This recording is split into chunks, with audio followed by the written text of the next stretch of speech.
If you gave yourself permission to stop performing for everyone else today, what's one thing you would quietly be done with yourself?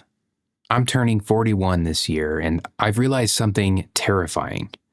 I've spent the last 40 years holding my breath, an entire life trying not to disappoint people, being the stabilizer, being the good example, treating my own life like it was a group project where everyone else held the grading sheet. And I am exhausted with my approach at this point.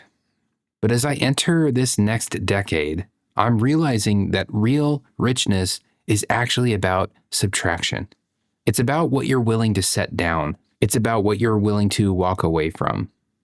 Now, I didn't come to this realization peacefully during a meditation session or something. I was forced to face it on a random Sunday afternoon, thanks to a potty training toddler and a toy fire truck.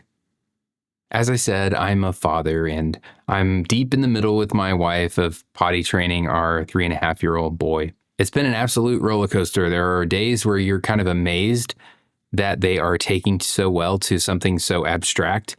And then there are days when they just viscerally don't want to do anything you ask them to do.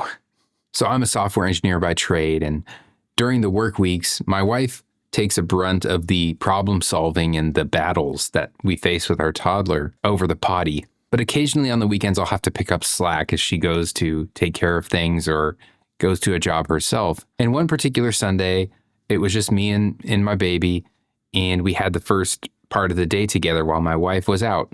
Normally, he's pretty well behaved for me, but on this particular occurrence, he just kept peeing his pants. I mean, I couldn't get him to stop. I would look down, and every 10 minutes I'd look down and there was a wet spot. And I'm just pleading with him increasingly. Can we just go to the potty and get there before we wet our pants the next time? Can we do better next time? And each time he goes, uh-huh.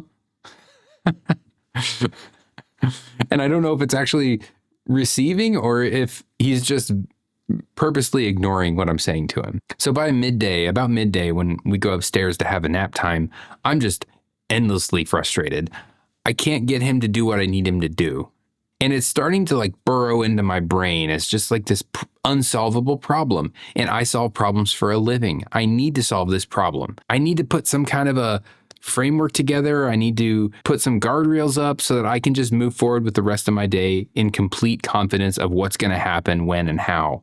So we go up to his room for the quiet time, and I suggest to him it's time to go to the potty. I'm not going to take any chances. I don't want him peeing in his bed or anything, so I'm getting a diaper out and I'm telling him, you need to go potty, and then we're going to put the diaper on and we're going to have quiet time, and I'm going to take a breath and settle my nerves. So my baby gets up there in the potty, and I guess he's peed so much throughout the course of the morning that he doesn't have to go at this point. And that's okay. That happens sometimes. I say, good try, and let's get off the potty now. But for some reason, he won't get off the potty. Maybe he's been frustrated with disappointing me all day, and he's as strong-willed as I am. And basically, we're lighting each other's fire even, more fiercely at this point, where I'm saying, please, can you please get off the potty?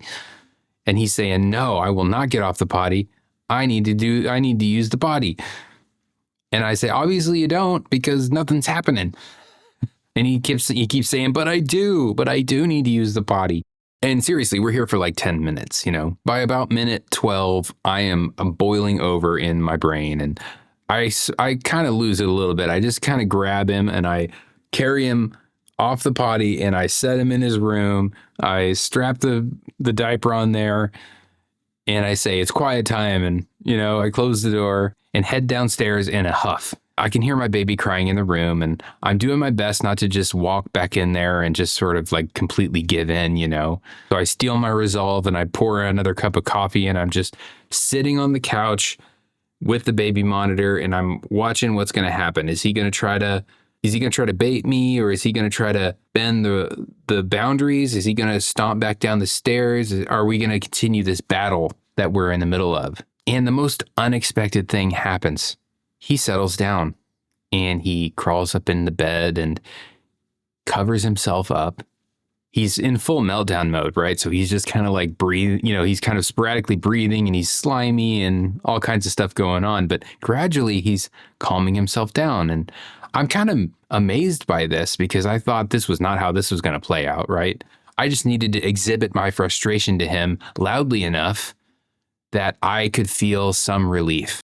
I fully expected we would be, in rounds 2 and 3 on this battle, but it quieted down after round 1.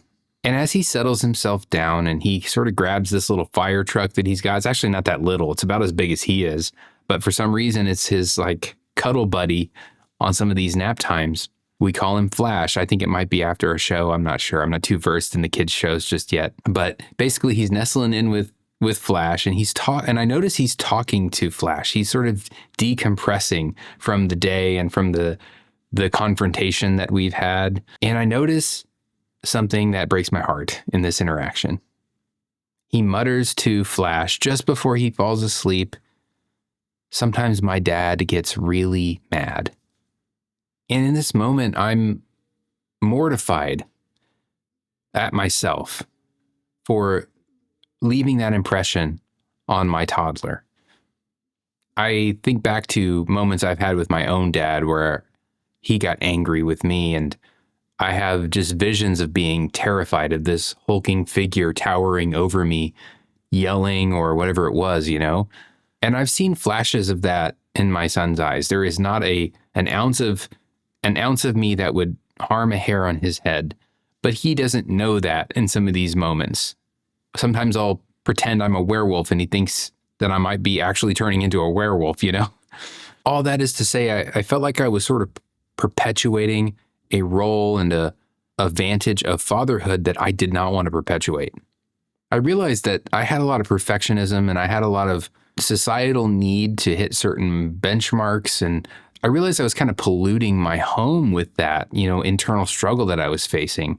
And I was potentially perpetuating a cycle of my son's childhood where he'd be walking on eggshells around me so as not to, awaken the monster, as it were. So this year in 2026, I am rejecting all invitations to control the outcome as much as possible. My need to control every outcome and perfect all of the circumstances of life around me and others brings out the worst in me. In fact, if I'm honest, quite often, I'm radiating this energy of nervousness and anxiety and frustration with my circumstances not being exactly what I need them to be. I think this was a big part of my 30s, to be honest.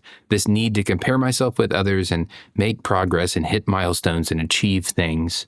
Fatherhood turned some of the worst tendencies I had up to 20, But at the same time, I'm staring at a new decade and there's this opportunity to do things differently.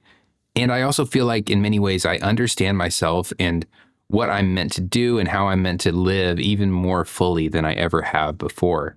So there's this opportunity here in January 2026 to really set a tone for not only this year, but for the next decade of my 40s. I want this year and the next decade to be one of richness. I want to radiate richness.